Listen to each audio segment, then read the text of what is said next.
Tá começando mais uma edição do Movimento X. O convidado desse terceiro episódio é o Eduardo Loureiro.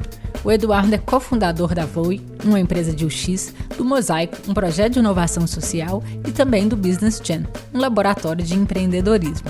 A gente conversou sobre o porquê dele ter deixado as agências de publicidade e começado a empreender, sobre seu pioneirismo na consolidação das disciplinas de design de experiência do usuário no Brasil e também sobre sua ligação com Design Thinking.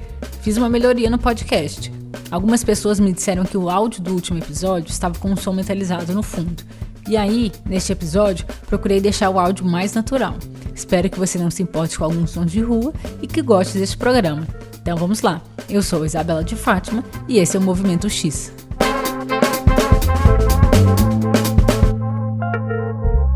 Bem-vindo ao Movimento X, Eduardo. Muito obrigado. Muito legal estar aqui. Eu tenho várias perguntas sobre o que você faz agora, mas antes disso, eu queria que a gente voltasse um pouquinho no tempo.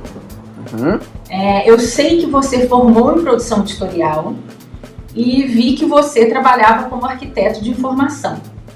Sim. Teve alguma ligação com produção editorial? Na verdade, sim e não. O curso, eu tive um professor que deu alguns conteúdos sobre arquitetura de informação, mas já era quando eu já estava meio vivenciando a coisa, né? Eu comecei a vivenciar arquitetura de informação quando eu trabalhava no próprio UniBH, onde eu graduei em produção editorial, com uma pessoa que chama Daniel Pádua, pessoa bastante influente na época. E ele que me aplicou nisso, eu comecei a trabalhar com ele, eu era estagiário e trabalhava numa agência ao mesmo tempo. Então eu trabalhava e nessa agência. E aí quando eu fui trabalhar na TI do Uni, que eu encontrei o Daniel e ele começou a me aplicar nisso, ele era super influente no meio digital e do ativismo digital também, hacker e mídia ativismo. Então teve alguma coisa a ver, sim. Legal. Eu estou perguntando porque eu também fiz produção editorial. Legal. Não lembrava disso. E eu me sentia muito perdida no curso, porque naquela época eu não tinha muito interesse em impresso, audiovisual ou web. E para mim parecia que naquele momento eu tinha que escolher uma dessas vertentes de atuação e fincar o pé naquilo. Só que ao mesmo tempo isso não fazia muito sentido para mim. Daí foi nas matérias de gestão e organização da informação que eu comecei a me sentir um pouco mais envolvida, a ver algum sentido na coisa. E daí eu acabei indo para a área de planejamento em agências de propaganda. Sim, entendi. Que tem a ver mesmo, né? E falando em agências, eu vi que você trabalhou em algumas antes de fundar a Voe. E a Voe, ela foi a primeira empresa que você criou? Foi, lá em 2010. Foi a primeira empresa. Eu estava trabalhando até então na 3bits, onde você está hoje, né? É verdade. Eu estava na 3bits depois de ter saído da Mapa Digital, que não era uma agência, mas foi uma das poucas e assim, a única consultoria especializada em arquitetura de informação que teve em Belo Horizonte, pelo menos. E antes da Mapa, eu trabalhava no UniBH, né, que eu falei, no setor de TI, e ao mesmo tempo numa agência que é a Fishing. A Fishing era uma espécie de spin-off da Imago Vídeo. Imago Vídeo é uma produtora de vídeo que existe até hoje. No Santo Antônio, fizeram esse braço web. Foi lá que eu comecei a trabalhar com o web mesmo, né? Nessa agência. E como é que foi esse seu movimento de começar a empreender? Foi nada planejado. As coisas foram acontecendo, né? Foi até inusitada essa história. Eu acho que embora eu já tenha escrito bem sobre as coisas que eu já fiz, essa história específica eu acho que eu não escrevi ainda, mas eu tava na Mapa Digital, e a Mapa Digital tinha um modelo bem horizontal, assim. Na verdade, eu tinha bastante influência nas decisões da empresa e tal. E por incrível que pareça, nessa época, era 2006, por aí, eu não queria ter esse tipo de decisão estratégica, eu só queria fazer meu trabalho como arquiteto de informação e pronto. Então eu não ficava lá muito contente de estar recebendo essa responsabilidade, sabe? E nisso eu já tinha um tempo que eu tava lá, então eu já tava um pouco desanimado e tal. Então aí quando eu saí, fui pra 3 bits, isso que é o mais irônico, né? Porque quando eu fui pra 3 bits, eu fiz a entrevista e tudo e comecei a trabalhar como designer de interação, de experiência do usuário, né? Em geral. E aí, beleza, eu fui contratado para fazer aquilo. E aí eu comecei a sentir falta de participar em decisões estratégicas. Bizarro, né? Isso aí eu fiquei eu fiquei 6, 7 meses na 3 bits. E a minha ex-chefe da Mapa Digital, nesse meio tempo que eu fui ao 3 bits, a empresa acabou, assim, na época, e as duas sócias foram cada uma para um lado. E uma delas, a Mariana Beruto, ela me chamou para um novo projeto que ela estava fazendo. Na verdade, não para participar, mas ela queria que eu fosse um dos consultores do projeto. Era um projeto grande. E no meio desse bololô todo, eu ainda estava conversando com os meus futuros sócios na época, né? A gente era muito engajado com a IXTA, que é a Associação Internacional de Designers de Interação. Então a gente sempre foi muito engajado, a gente fazia vários eventos, a gente ajudava as outras cidades a fazer o Interaction South America, que é a conferência sul-americana, né? E a gente estava em Curitiba, justamente ajudando o capítulo de Curitiba, o Érico e tal, né? Ajudando eles a fazer a conferência. E a gente começou a conversar que a gente estava insatisfeito em todos os lugares que a gente estava trabalhando e que não tinha nenhum lugar em BH que a gente gostaria de trabalhar. Ou seja, a gente teria que criar esse lugar, né? E aí a gente já estava nessa conversa toda e a Mariana me chamou para esse projeto, então uma coisa aliou a outra e aí surgiu a Voel, né? A gente começou a conversar sobre isso, sobre montar a empresa e tal, e ao mesmo tempo tocando esse projeto gigante. Era um projeto para Sky na época, era um projeto bem grande. Enfim, esse foi o embrião da Voel. Por, sei lá, destino também foi um embrião de outras empresas, por exemplo a Sodete, né? Esse foi o embrião da Sodete depois. Olha só, não sabia. A Mariana juntou com o Silvio Meira e mais o pessoal de Recife. Eles estavam pensando junto com esse projeto da Sky. Aí veio a Ana da Ologia, né? Que também não existe mais. Depois a Mariana saiu, a Ana entrou no lugar e nasceu a Sodete. Mas foi o embrião de algumas coisas que aconteceram em BH. Legal demais. E depois que você fundou a Voel, vieram outras empresas, né? Não empresas exatamente, mas projetos. Sim. Quando a gente montou a Voel, como a gente sempre foi muito engajado com organizar eventos e conectar as pessoas, fazer a galera conversar e tudo, a gente também queria fazer coisas que a gente achava muito bacana e finalmente a gente era dono do nosso nariz, né? A gente podia fazer o que a gente quisesse. E aí a primeira coisa que a gente fez foi pensar num projeto social, na verdade, que foi o Mosaico, projeto de inovação social. Então usava as ferramentas do design, né, princípios e tal, para criar serviços sociais. Então a gente pensou nesse projeto com a ajuda de uma inglesa chamada Emma Jeffries. Ela estava viajando o mundo para entender como o design era feito em várias partes do mundo. Segundo ela, é assim que os antigos designers aprenderam e tal. Então a primeira parada dela foi em Amsterdã, com uma empresa chamada Design Thinkers Group. A segunda parada dela foi aqui no Brasil com a gente. Ela ficou 4 meses trabalhando com a gente. Ela que ajudou a gente a montar esse projeto, o Mosaico. Depois ela foi pra Índia, pra China, eu acho, pra vários outros lugares. Depois que ela voltou pra Inglaterra. Então o primeiro foi o Mosaico. Então é um projeto, não é uma empresa. Embora eu tenha... É um projeto que eu gosto muito. E meu desejo é que ele fosse um instituto, que ele fosse de fato uma empresa, sabe? Legal. Que ele fosse um instituto, mas é uma coisa que não se concretizou ainda. Quem sabe vem aí, né? Bom, aí teve o Mosaico. Beleza, aí eu já falei a conexão que a gente teve com a Design Thinkers Group, que foi a Emma. A Emma nos conectou com eles. Em 2012, o Arne, que é o fundador da Design Thinkers Group, veio fazer uma palestra no Startup Chile, em Santiago. E aí eu tava aqui, pensei, vou lá conversar com ele, né? A Emma já tava indo, eu falei, vou com ela. Aí eu fui, e lá eu conversei muito com o Arne, e aí surgiu a possibilidade da Voel representar a Design Thinkers Group no Brasil. Fantástico. Que foi muito legal, assim.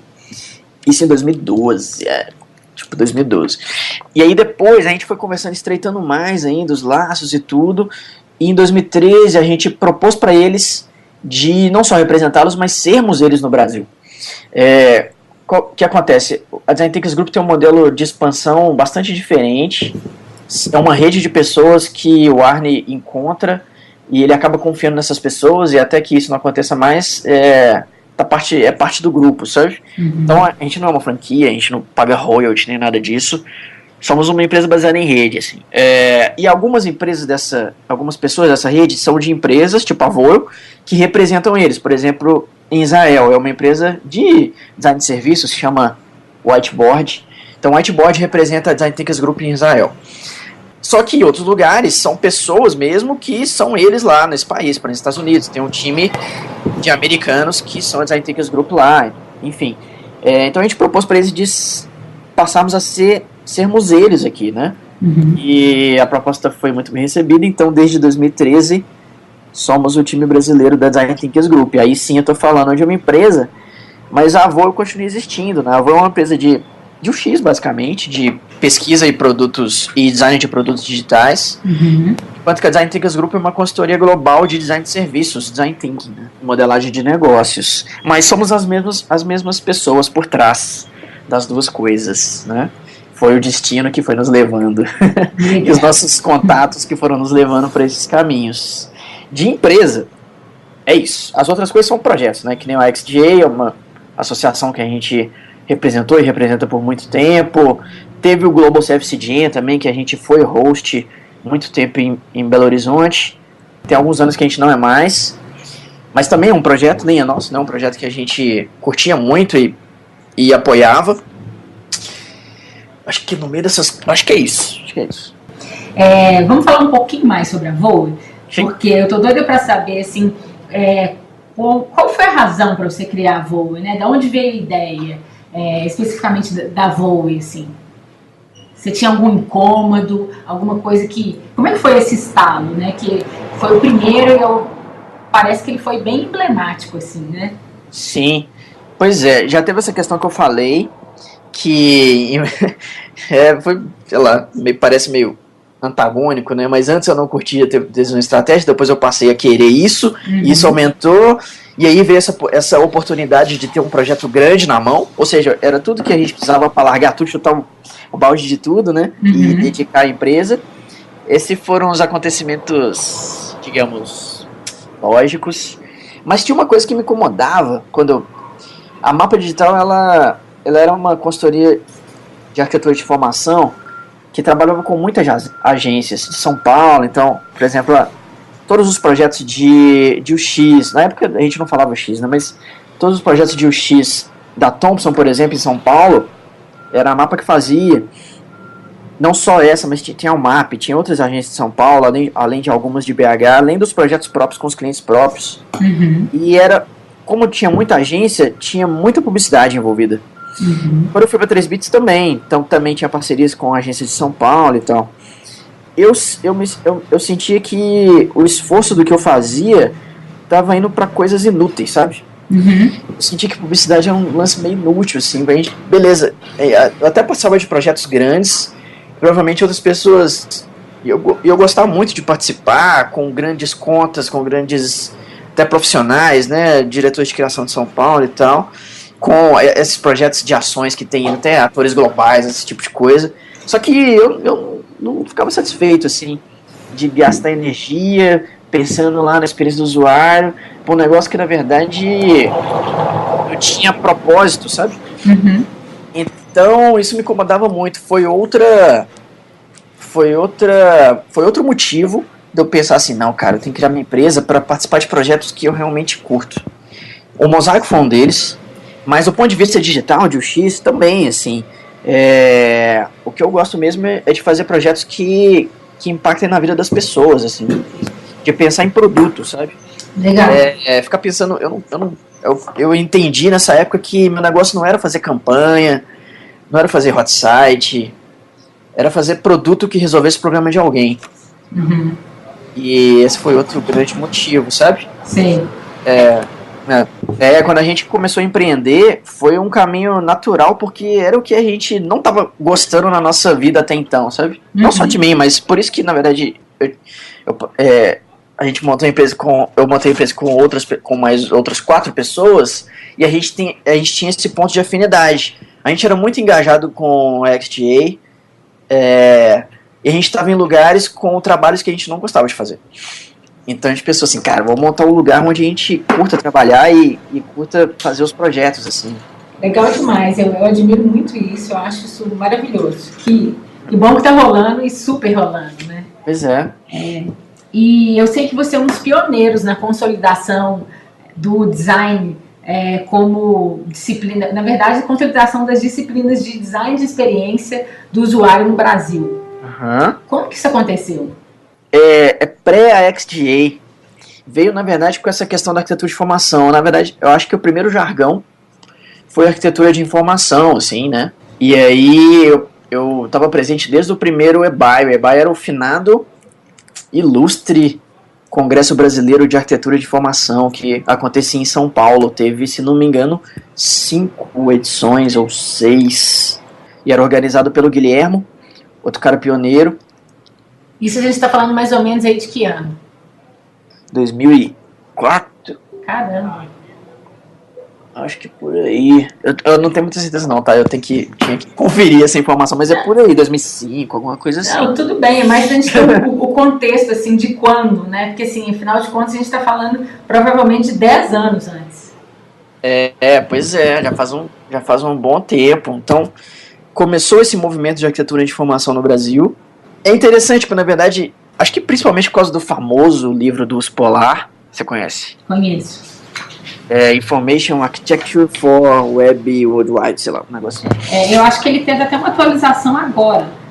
Ele está sempre sendo. Né?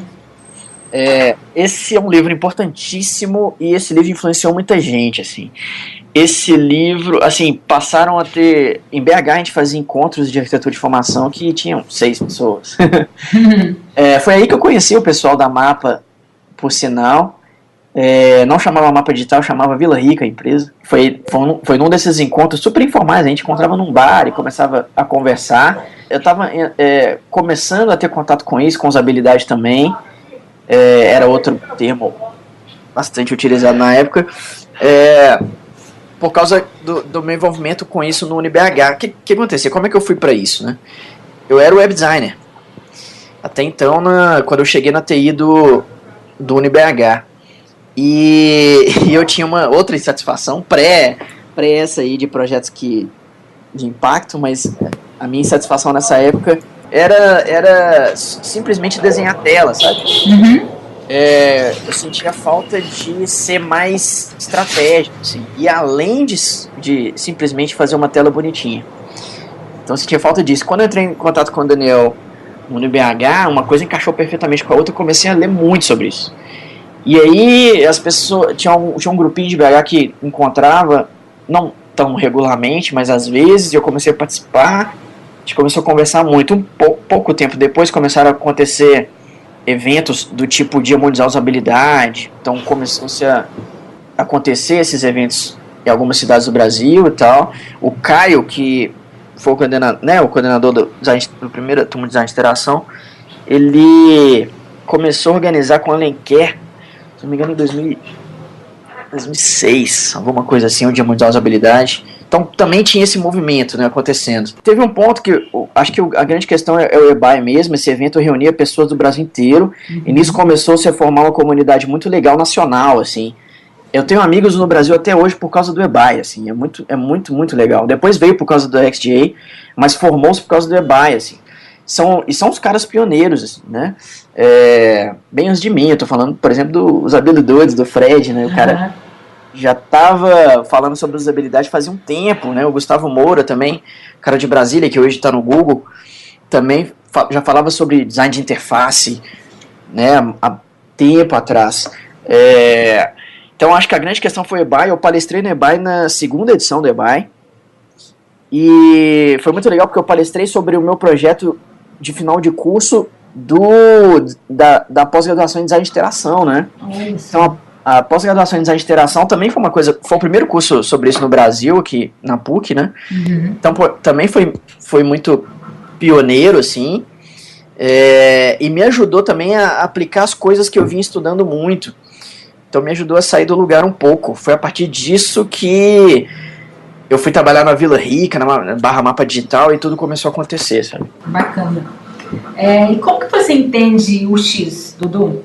Tem duas respostas. Tem uma acadêmica e uma mais pragmática, né? Vamos lá, vamos para as duas. Informação nesse momento é muito bem-vinda. Se você for pegar uma definição aí, UX é um overlap de disciplinas, né? De disciplinas que cuidam de assuntos que interferem na experiência do cliente, de uma pessoa, né, que está utilizando um serviço, um produto de alguma empresa. É uma interseção mesmo. Então tem disciplinas, por exemplo, arquitetura, porque a experiência vai além de você estar olhando uma tela, o ambiente que você está também interfere, né? Então, por exemplo, tem arquitetura de informação, né, design de interação, design visual, IHC, então tem algumas disciplinas que compõem essa questão.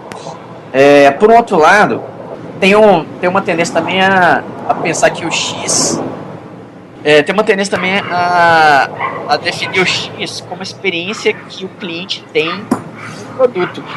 Só que isso ficou muito preso nos últimos tempos.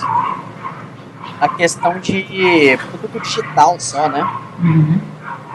Então, hoje, por exemplo, tem muitas vagas de emprego em agências. O cara tá lá precisando de um designer de experiência, né, um X, que na verdade o cara tá precisando de uma quantidade de informação, é pra criar tela, né, pra criar wireframe, pra prototipar, né, muitas vezes nem tanto pra pesquisa, porque a agência...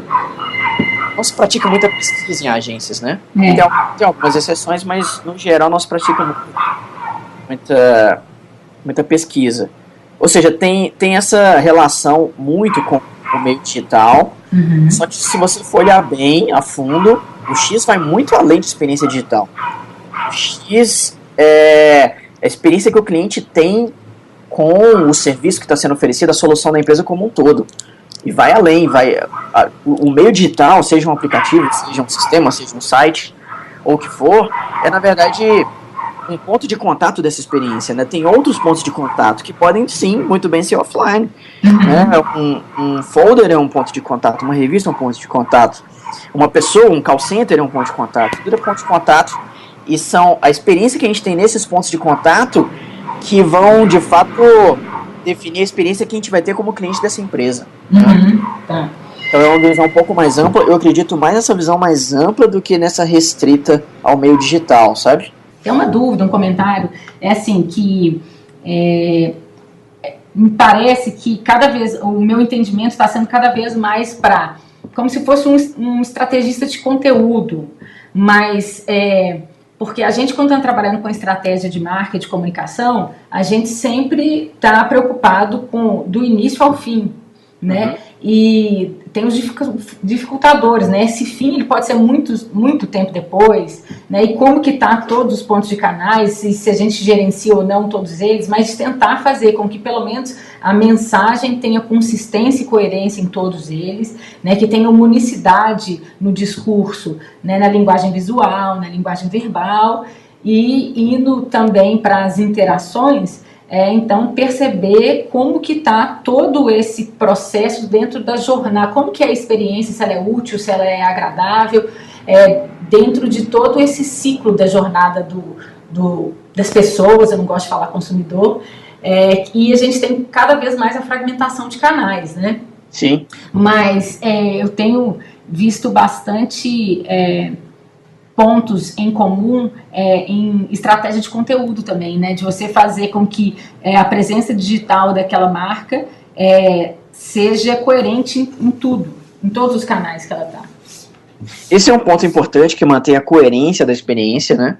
O conteúdo é muito importante, mas eu diria que vai além, assim, porque também tem a ver com o comportamento das pessoas que estão, de fato, participando dessa jornada, que você está oferecendo essa jornada aí, né? Você como empresa, organização e tal.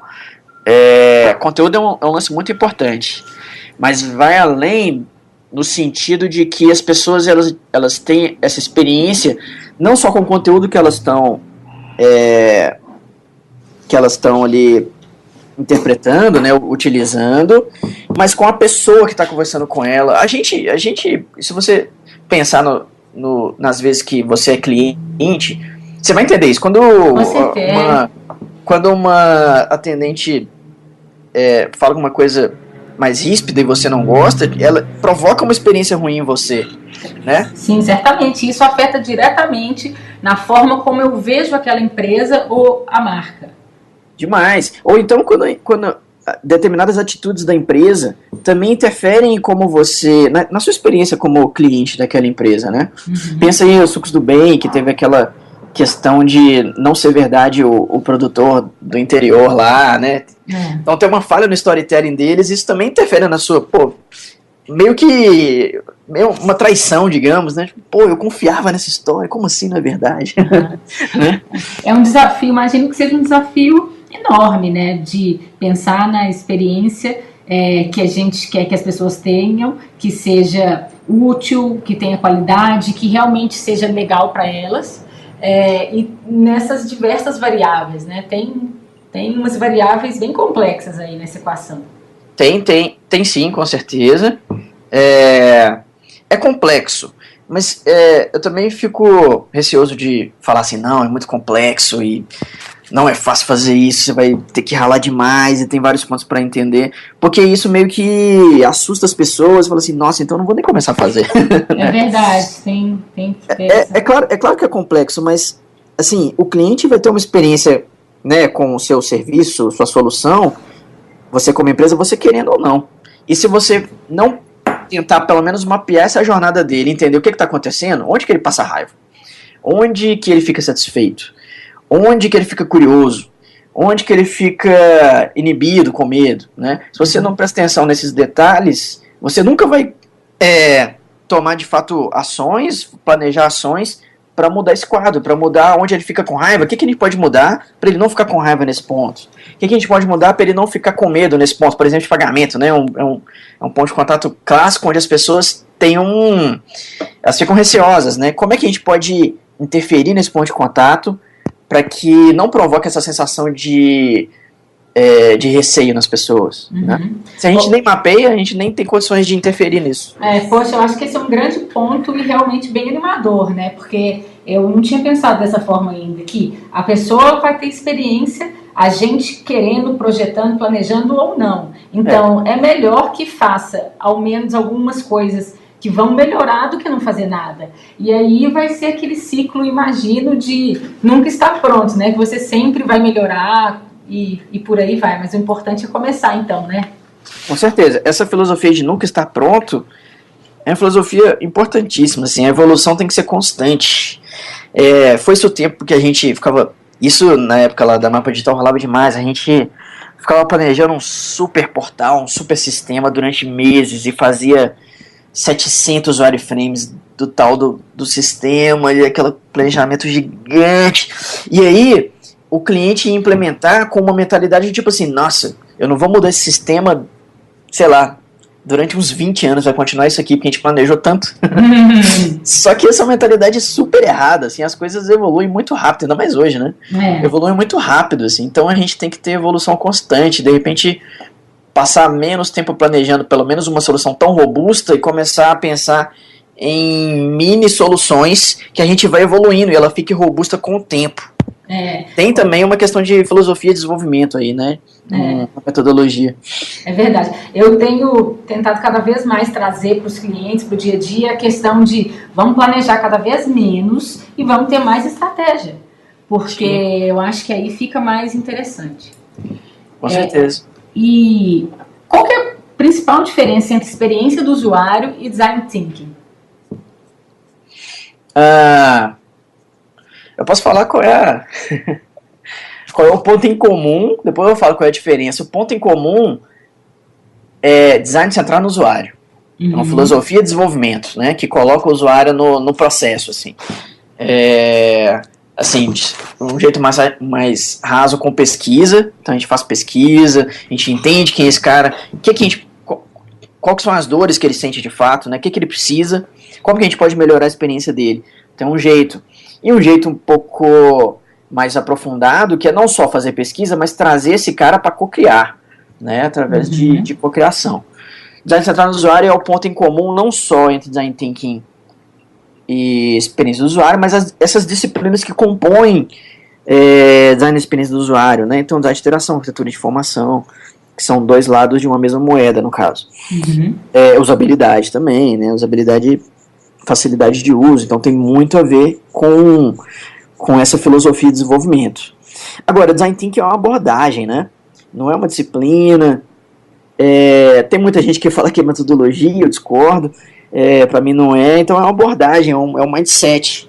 É uma forma de fazer as coisas, uma forma diferente de fazer as coisas, de pensar as coisas e de fato projetar uma solução para alguém. Você pode usar o design thinking como originalmente ele era usado, né? A IDEO criou esse jargão e a IDEO nesse tempo era uma firma de design de produto.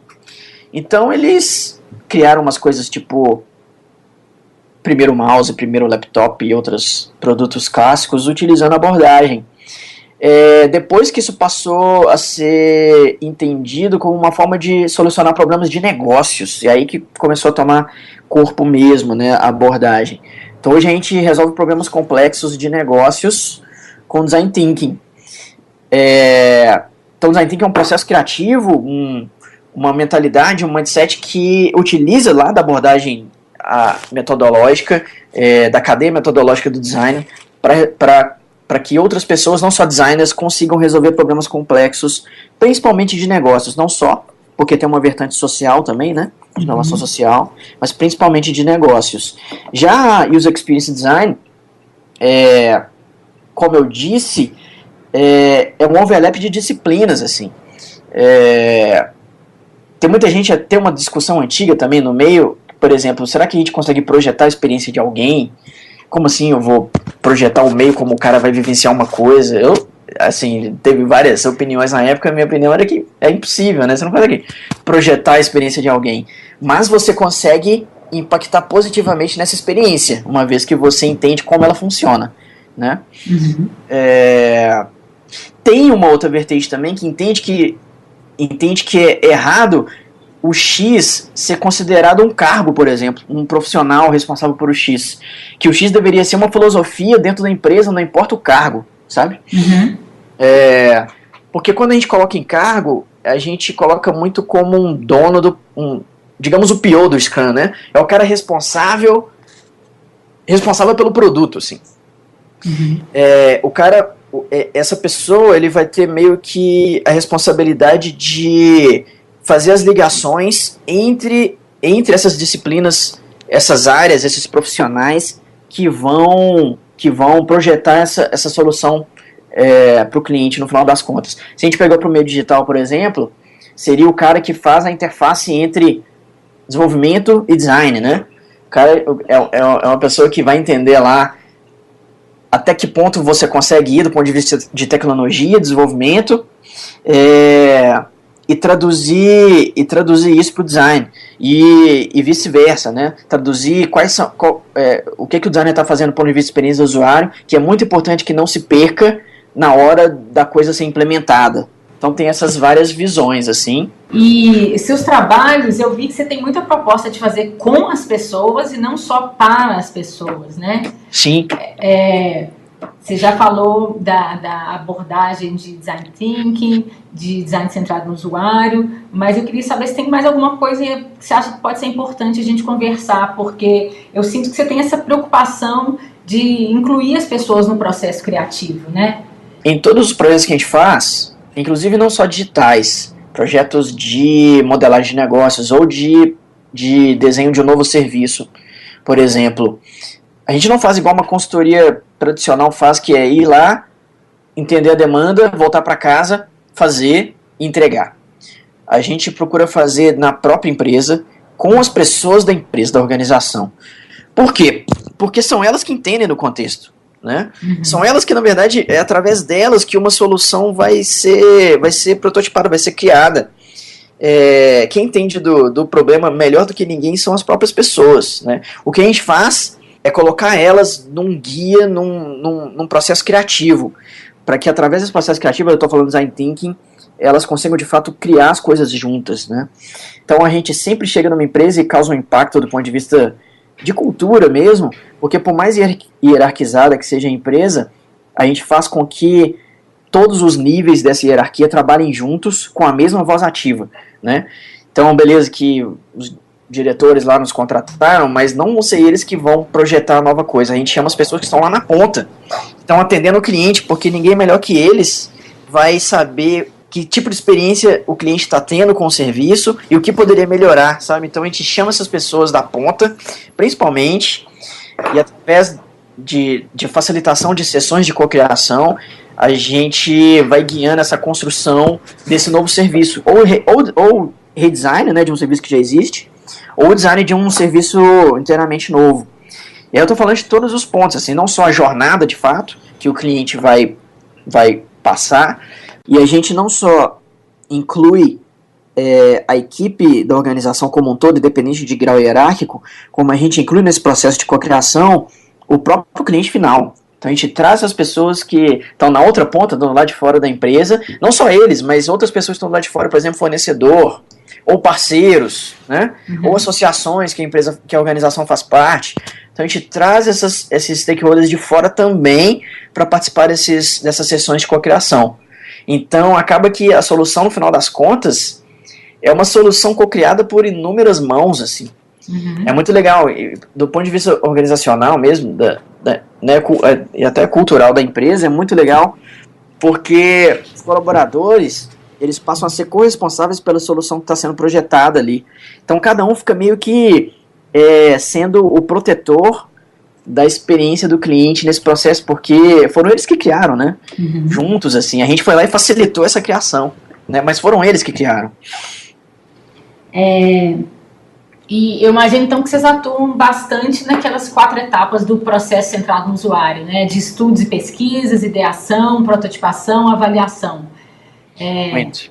Vocês, então, levam essas ferramentas, essa abordagem para dentro do universo do cliente, né? Isso.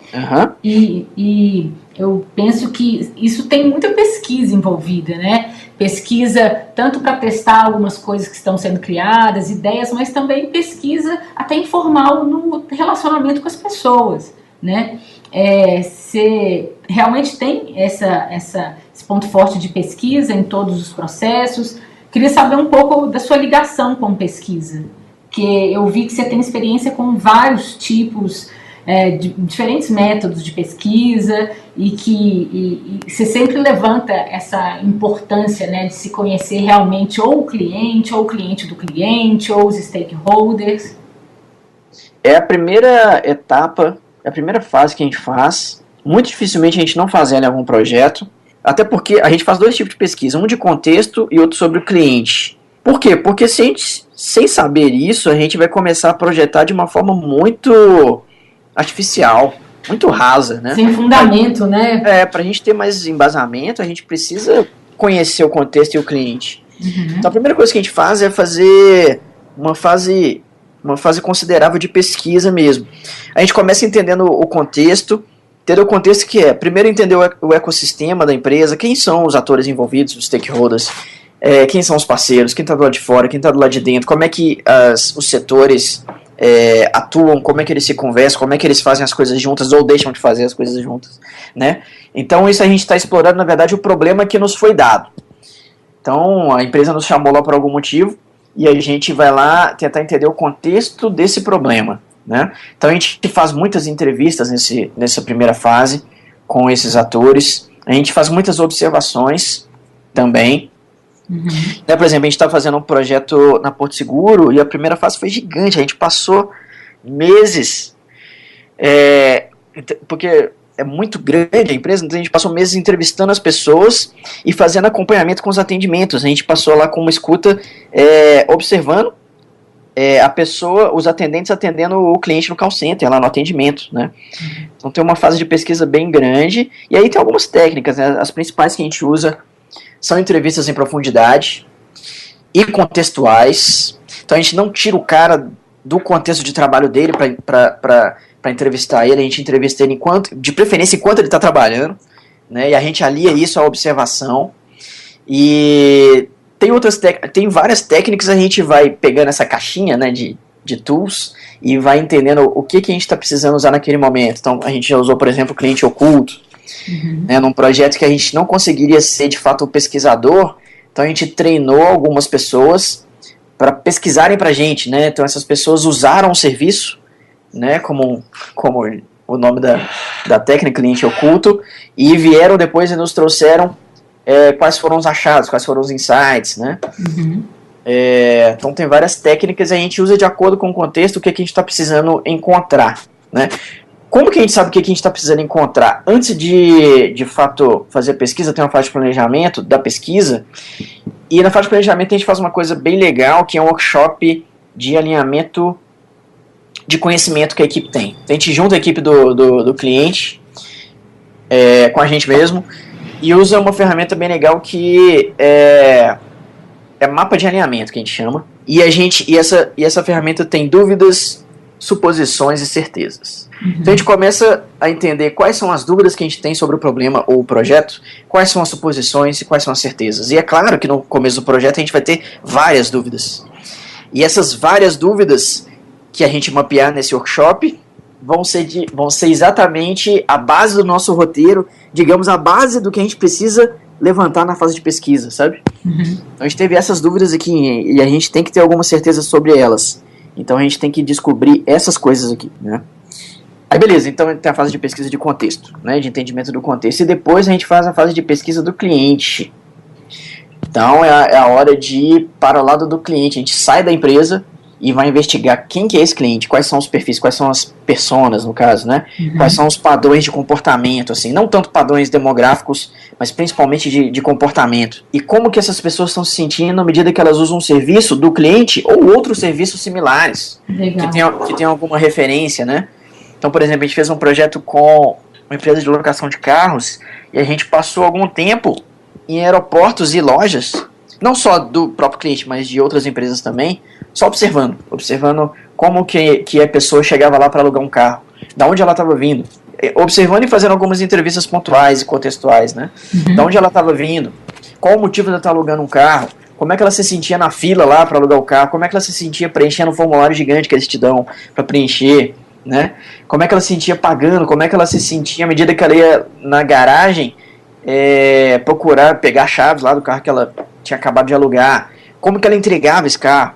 Então a gente fez uma pesquisa sobre essa jornada do jeito que ela acontecia no momento. Aí tem uma coisa que a partir do entendimento do contexto e do entendimento do cliente, acontece um negócio muito legal que a gente tem profundidade o bastante, embasamento o bastante, para entender se o problema que o cliente achava que ele tinha no começo é de fato o problema que ele precisa resolver. E muitas vezes quando a gente faz essas duas fases, não é. A gente começa a entender que o problema que ele achava que tinha é um sintoma de um problema mais profundo, de negócios mesmo, sabe? E isso é muito bacana, né? Quando você tem essa oportunidade de fato, repensar o problema, porque eu acho que isso acaba acontecendo em diversos tipos de empresas. Em agência acontece muito, né? O cliente acha que o problema é esse, mas quando a gente consegue ter aquele tempo para dar um passinho para trás e olhar o problema com outras perspectivas, a gente descobre que o problema é diferente ou é maior, né? Demais. Tipo, com a agência mesmo, principalmente a agência digital, né? O cliente de uma agência digital, ele geralmente chega lá com um problema que quase toda empresa acha que tem e que raramente elas de fato têm, que eu preciso de um site novo. E aí você vai perguntando, vai entendendo o porquê que ele acha que ele precisa de um site novo. Aí, porque meu cliente não consegue entender o que eu faço, ou porque tá bagunçado, eu tenho novos serviços e eu não consigo vender. Ou seja, cara, você não precisa de um site novo, você precisa de rever seu modelo de negócio. E aí a forma de comunicar isso é um passo depois, né?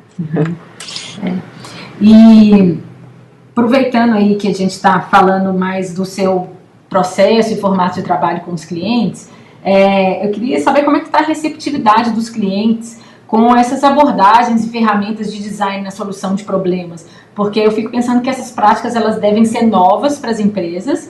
E tem um outro ponto também, que você contando que você utiliza pesquisa bastante, que a maioria dos projetos tem pesquisa, se hoje a receptividade com pesquisa também ela está melhor, porque sempre foi aquela coisa, né? Pesquisa é caro, pesquisa é demorado, não sei se eu vou precisar mesmo. Então, quando você disse, me deu sensação animadora de que isso está rolando mais, que os clientes estão aceitando mais. Acho que depende do cliente, sabe? Já foi, hoje em dia é bem melhor do que alguns anos atrás, na verdade. Quando a gente começou com essa história. Não só com o Design Thinking, mas com o X mesmo, sabe? Uhum. Questão de pesquisa sempre foi difícil mesmo. Embora eu seja total fã de subverter técnicas, metodologias, não só para extrair um resultado melhor, mas como para de fato conseguir viabilizar a pesquisa no processo, sabe? Uhum. Digamos, os métodos sujos, né? Eles não são tão rigorosos do ponto de vista acadêmico, mas você não deixa de entender o que o cliente precisa. Eu acho que isso é o mais importante. É verdade, às vezes dá para fazer isso ele querendo ou não, né? Você faz de um jeito informal. Não, exatamente. Tem jeitos mais informais, mais rápidos de se fazer. Uhum. Então, assim, se você souber direito, se você de fato tem essa estima por pesquisa e sabe o valor que ela traz para o projeto, tem como fazer. Mesmo que o cliente seja resistente, você consegue colocar no meio, sabe? Uhum. Tem a questão de custos, mas você pode condensar os custos disso, que na verdade a gente chega até como investimento, no budget que o cliente tem. Acho que dá para fazer. Agora, a gente cada vez mais tem sido procurados por clientes que eles não só entendem, mas eles nos procuram justamente porque a gente faz pesquisa. Legal demais. Então a gente meio que, assim, não é 100% dos casos ainda, mas a gente meio que chegou num momento, tá chegando num momento que a gente não precisa tanto ficar argumentando demais, cara, você tem que fazer pesquisa, porque você não sabe direito o que o seu cliente de fato precisa e tal. Os clientes chegam e falam assim, não, vocês fazem pesquisa, né? Então beleza, é com vocês que a gente quer fazer mesmo. Que ótimo. E isso é muito legal. Aí eu falei que depende de cliente por causa disso, e na verdade por causa do tipo de projeto também, sabe? Uhum. Projetos digitais, os clientes de projetos digitais ainda tendem a ter mais resistência com isso, e enquanto que os clientes de design de serviços, de modelagem de negócios, eles entendem muito bem a importância disso e falam assim, não, beleza, tem que fazer mesmo e tal. E eles ficam fascinados quando a gente chega com os resultados, né? Eles ficam fascinados, assim, ou seja, coloca mais pilha ainda, né? Uhum. E você trabalha muito com inovação centrada nas pessoas, né? Uhum. Daí eu queria que a gente falasse um pouco dos projetos mais inovadores que você está desenvolvendo, ou que você desenvolveu, ou daqueles projetos que te enchem os olhos mesmo. Tá, vou começar falando, por exemplo, de um projeto, não é meu, mas é daqueles projetos que você olha e fala assim, nossa, queria ter trabalhado nesse projeto. Até porque eu sou cliente do negócio, que é o Nubank. Você tem Nubank? Não tenho ainda. Pô, a jornada do cliente, até conversei lá com um diretor deles e falei sobre isso. A jornada do cliente deles é fantástica, assim, cara. Você se sente envolvido o tempo todo e ciente do que está acontecendo o tempo todo, sabe? Até quando você... transparência mesmo, né? Até quando você tem... Eu não cheguei a ter problema, mas até quando você tem dúvidas, você fica perdido sobre alguma coisa. Por exemplo, eu tive dúvidas sobre o funcionamento lá do cartão, porque ele não estava funcionando, algumas máquinas e tudo. E aí eu entrei em contato pelo Fale Conosco deles normal, e a pessoa me respondeu super rápido, e a pessoa se identificando, e não falando comigo como se fosse um robô, sabe? Que legal. Falou assim, pô, Eduardo, na verdade tá acontecendo isso e tal, tenta fazer, e me recomendando, né?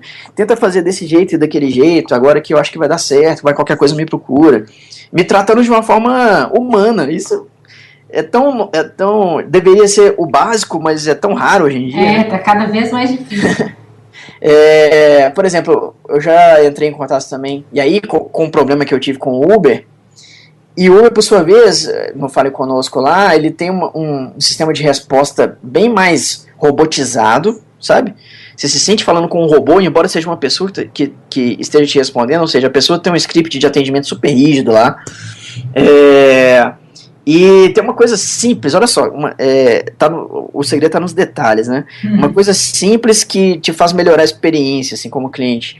Nesse contato do Uber, eles te respondem e não vem o nome da pessoa que você está conversando. Vem assinado Equipe Uber. Então você não sente confiança para de fato abrir o que está acontecendo com você, porque você tem a sensação o tempo todo que você está conversando com um robô, sabe? Uhum. Enquanto no Nubank não, vem a pessoa lá, vem a pessoa, tipo, até a pessoa que me atendeu, a Camila e tal, então é uma coisa simples, super simples, mas que se não tiver alguém responsável por mapear e entender essa jornada do cliente, são coisas simples que passam despercebido, passa batido, sabe? Então, projeto que eu admiro é o Nubank, assim, produto/projeto. Bom, tem vários projetos que a gente está fazendo. Difícil falar de consultorias porque elas são muito estratégicas. E são confidenciais, imagino, né? É difícil falar, mas assim, a gente está fazendo um projeto muito legal para Porto Seguro, projeto que, como eu falei, um projeto gigante e para várias áreas diferentes de atendimento, né? Uhum. Então a gente está meio que integrando os processos e as ferramentas que eles usam. Então para isso a gente teve que fazer uma pesquisa gigante.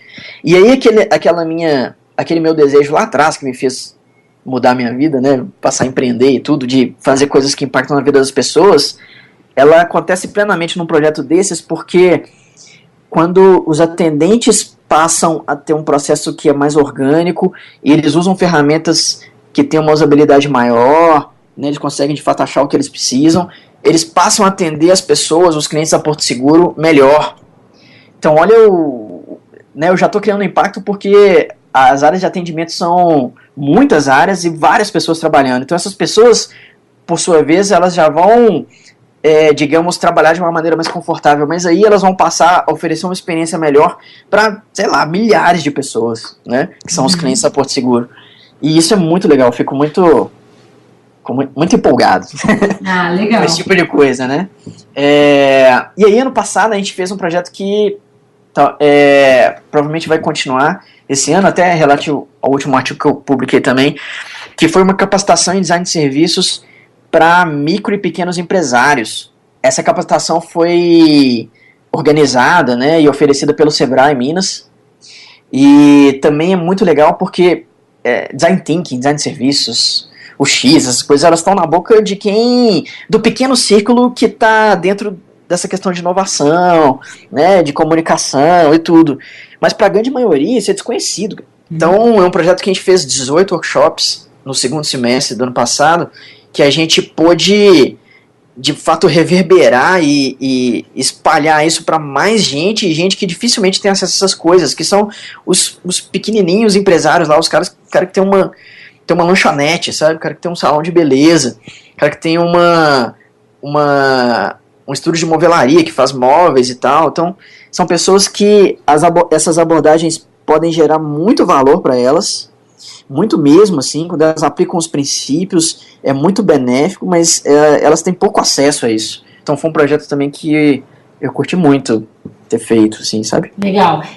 Queria que a gente falasse um pouco da formação em design de experiência ou design de interação, né? Qual você acha que é a habilidade, ou quais são as habilidades mais importantes para serem desenvolvidas para quem quer trabalhar com X, com design de interação, ou até mesmo quem quer melhorar o seu trabalho? Eu acho que aí vai depender, falar de uma forma ampla assim, é difícil, mas vai depender do que de fato você quer fazer. Por exemplo, design de interação, né? Então a pessoa que quer de fato trabalhar com pesquisa e design de produtos digitais, né? Sejam aplicativos, sistemas, enfim, eu acho que ele precisa primeiro entender essa questão metodológica. Então tem muitos livros. O Caio falou uma porrada de livro lá. Posso falar mais alguns aqui, mas tem muitos livros que você pode começar a ler para entender de fato qual que é a abordagem metodológica por trás, os conceitos também por trás, né, do design de interação. Tem vários estudiosos sobre isso. É legal, assim, não é que você vai ficar preso em livros, até porque se você só ficar lendo livros, quando você for fazer, você não vai conseguir fazer, né? Uhum. Mas é bom começar com essa questão conceitual, para ter um panorama mesmo do que, né, dos conceitos que estão envolvidos, das técnicas, do que você pode fazer. Passar para aplicação é fundamental, ficar só lendo não adianta nada. Uhum. Então, começar a trabalhar, então se você trabalha com outra coisa e não te pagam para fazer, para você estudar design de interação, começa a fazer independente, começa com projetos próprios, sabe? Uhum. Criar projetos próprios é a melhor maneira de você ter carta branca, porque, né, é um projeto seu, para você experimentar as coisas, para você testar, você ver se aquela metodologia procede, né? Vai fazer sei lá, um aplicativo, alguma coisa assim, e você vai ter que entrevistar as pessoas para entender como que o aplicativo tem que funcionar. E aí depois você vai ter que pensar em como que a interface desse aplicativo vai funcionar também, como que a pessoa vai interagir com esse aplicativo, quais são as funcionalidades fundamentais que tem que ter, como que a organização tem que ser, a informação tem que ser organizada. Então são coisas que te fazem praticar e te fazem ter alguns skills sobre isso, né? Isso design de interação, assim, barra um pouco arquitetura de informação. O X, por exemplo, algumas empresas, elas já têm demandado uma pessoa de UX que seja o responsável pela experiência do cliente. Então, não tanto do ponto de vista técnico de fato criar interfaces, né, que você tem que ter alguns skills específicos sobre design de interação para isso, mas sobre tentar entender qual que seria o melhor fluxo, qual que seria o melhor escopo de projeto, quais seriam qual a melhor experiência que um projeto tem que oferecer para um cliente, né? Para pessoas que querem se aprofundar nisso, eu acho que ele tem que ler coisas mais do ponto de vista de gestão, né? E principalmente praticar empatia, né? Conversar com as pessoas, tentar entender o lado delas ao invés de ficar só argumentando o seu lado, né? Um grande exercício é tentar entender o que o outro tá sentindo, precisando, e tentar facilitar um processo que vocês dois cheguem num ponto em comum, né? Então tem essa parte também. Eu acho que é isso, assim, começar com uma base mais conceitual. Tem uma outra coisa também que nem poderia deixar de falar sobre isso, porque para mim foi uma grande escola, que é participar do movimento, sabe? Conversar com outras pessoas que também estão querendo aprender, ou ir, ou tentar organizar seus próprios eventos para discutir sobre isso. Quando a gente começou, antes da gente participar da XDA, a gente já fazia vários eventos em bares, normal, a gente ia para os bares e levava um vídeo sobre design de interação, sobre o X, alguma coisa, ou não, alguma coisa que reflete, alguma coisa de sci-fi que reflete nisso, de futurismo e tal, que reflete nisso, e a gente começava a discutir o filme. Ou então, a gente escolhia uma das pessoas do grupo para ele falar sobre algum tema interessante que ele achava, e depois a gente discutia, engajar nessa, além de querer trabalhar, engajar em como as coisas são feitas e conhecer outras pessoas e participar de uma comunidade, também é muito legal para aprender, assim. É uma das melhores coisas que eu enxergo nessa trajetória aí de EBAI, de XDA, é justamente ter participado dessa comunidade nacional, ter conhecido pessoas de outros estados, de outras cidades, estar conversando com eles sempre. Por exemplo, Paulo Melo, que é um cara que fez doutorado, é um psicólogo, fez doutorado em design de interface na Holanda e trabalhava no CESA, hoje está no NDT. É um cara que eu conheci através dessa comunidade, é um cara que sempre que vem para BH me dá um toque e fala assim, cara, vou encontrar. Eu lembrei dele porque ele acabou de me dar esse toque ontem, ele tá vindo, esse fim de semana ele tá vindo para cá e falou, pô, vou encontrar aí e tal. Então é muito legal participar dessa comunidade, sabe? Bacana. E eu acho que você tem um aprendizado muito grande com isso. Legal. E para fechar mesmo, você já deu dicas de livros, já falou de algumas pessoas legais, de empresas, mas eu queria passar mais um pouco por isso, que alguma palestra, algum livro, alguma coisa que você não tenha dito, que seja legal para criar repertório, né? Você também disse agora do envolvimento com a comunidade, mas aquele livro, por exemplo, o livro que você falou de arquitetura de informação, mais para dar um norte assim, para as pessoas, sabe? Porque esse ponto de ouvir quem está fazendo mesmo, isso é muito importante, porque esse foi uma das motivações do projeto e outras pessoas também me dizem isso, porque essa é uma área que está toda hora mudando de nomenclatura, né? Como você mesmo disse, chamava arquiteto de informação, aí hoje é mais design de interação ou o design de experiência, e às vezes isso fica complicado para quem quer aprender. e com várias fontes de informação. Então, esse é um ponto que eu tenho visto que tem ajudado muito, assim, quando as pessoas falam, olha, começa por esse vídeo, por esse livro, assim, isso dá uma guinada boa, assim, deixa as pessoas menos perdidas, sabe? Sim, sim. Eu tenho certeza que essa confusão de jargões aí, termos, acesso de informação, design de interação, essas coisas mais confundem que ajudam, eu tenho certeza disso. Confundem demais. Né? É. Eu até fiquei falando muito sobre isso, mas realmente, fazendo uma reflexão, essa coisa mais confunde que ajuda. Mas enfim, referências boas. Tem um livro muito legal sobre abordar design thinking, mas design de serviços, mas que se você pegar esse espectro mais amplo de UX, você vai ver que encaixa perfeitamente, que é This is Service Design Thinking, que já tem uma tradução, chama Isto é Design Thinking de Serviços. É uma tradução não muito boa, mas o nome não é muito bom, né? Mas quem fez a tradução é uma parceira do Rio, a Clarissa, da Laje.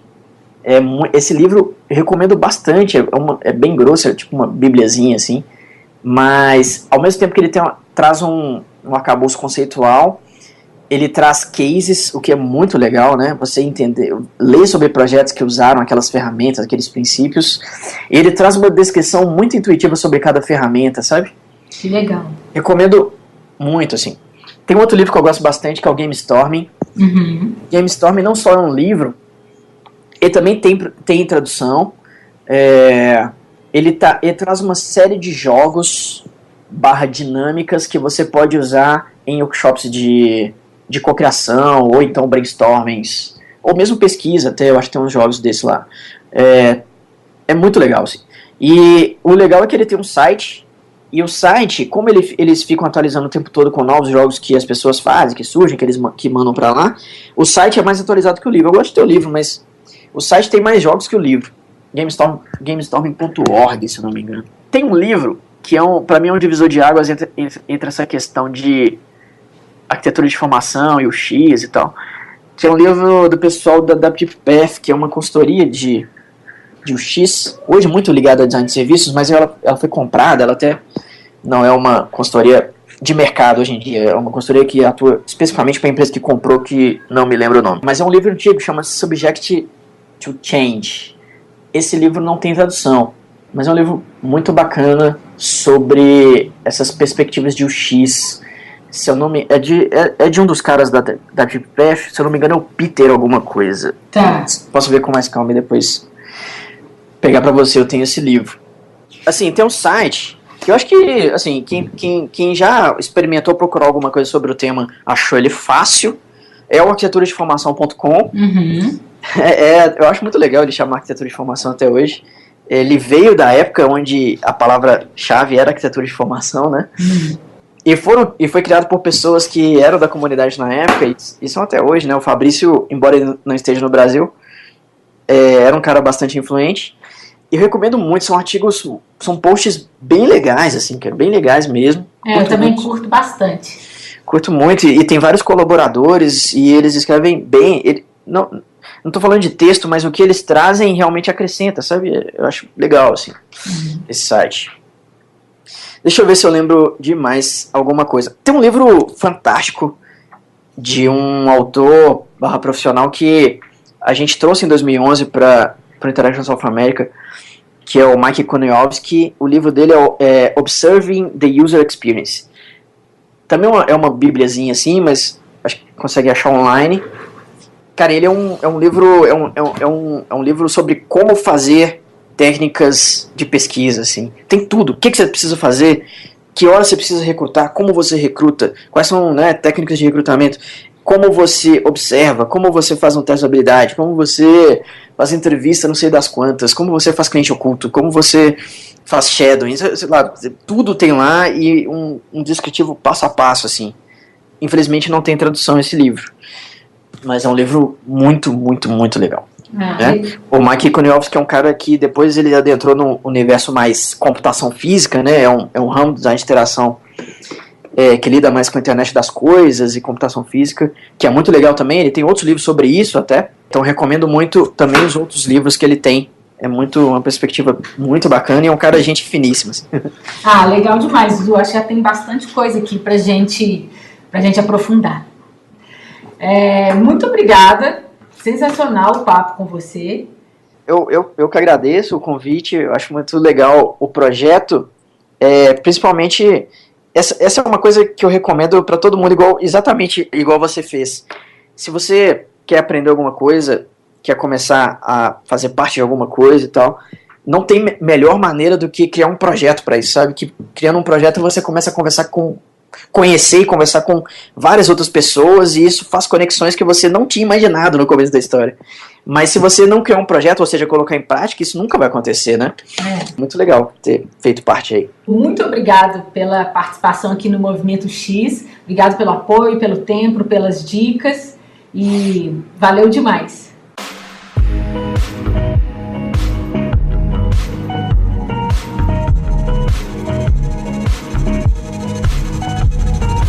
Chegamos ao fim desse terceiro episódio e eu espero que você tenha gostado assim como eu gostei. Na próxima edição, eu vou conversar com o Code, que é designer de produto no Google, em São Francisco. Obrigada e até o próximo papo.